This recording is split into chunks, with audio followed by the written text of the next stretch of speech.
Lors de la conférence de presse régulière du ministère des Affaires étrangères qui s'est tenue dans l'après-midi du 11 septembre, la porte-parole du ministère Pham Truong a indiqué qu'environ 250 ressortissants vietnamiens se trouvent actuellement au Népal. Face aux récentes évolutions dans ce pays, le ministère des Affaires étrangères a chargé l'ambassade du Vietnam en Inde, également accréditée au Népal, de suivre de près la situation, de travailler avec les autorités locales pour recueillir des informations et demander la garantie de la sécurité des citoyens vietnamiens. Selon l'ambassade, aucune victime vietnamienne n'a été signalée à la suite des manifestations au Népal. L'ambassade du Vietnam en Inde et au Népal poursuit sa coopération avec les autorités locales et se tient prête à mettre en œuvre des mesures de protection des citoyens si nécessaire.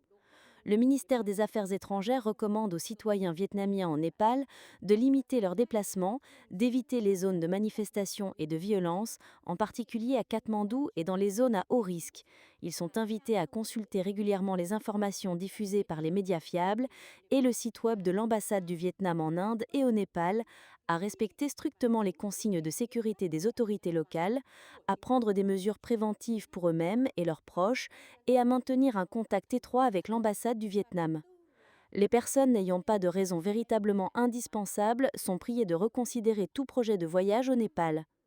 En cas d'urgence, les citoyens vietnamiens peuvent contacter l'ambassade du Vietnam en Inde et au Népal au numéro +91 73 036 258 88 ou la hotline de protection des citoyens du ministère vietnamien des Affaires étrangères au +84 98 184 84 84. Lors de la conférence de presse, en réponse à une question concernant la réaction du Vietnam face aux récentes frappes israéliennes contre le Hamas à Doha, au Qatar, et à la protection des ressortissants vietnamiens au Moyen-Orient, la porte-parole du ministère des Affaires étrangères, Pham Truong, a déclaré que le Vietnam condamne le recours à la force et les violations du droit international et de la Charte des Nations Unies, ainsi que de la souveraineté et de l'intégrité territoriale des États. Nous appelons les parties concernées à faire preuve de retenue, à éviter toute action susceptible d'aggraver les tensions, à résoudre les désaccords par des moyens pacifiques, à se conformer strictement au droit international et à la Charte des Nations Unies, à créer un environnement favorable à la négociation d'un accord de cessez-le-feu complet et durable pour le conflit israélo-palestinien actuel, pour la sécurité, la sûreté, la paix et la stabilité dans la région et dans le monde, a souligné Pham Truong. En s'agissant de la protection des ressortissants vietnamiens, l'ambassade du Vietnam au Qatar a immédiatement pris contact avec les autorités locales et avec les représentants de la communauté vietnamienne sur place pour saisir la situation.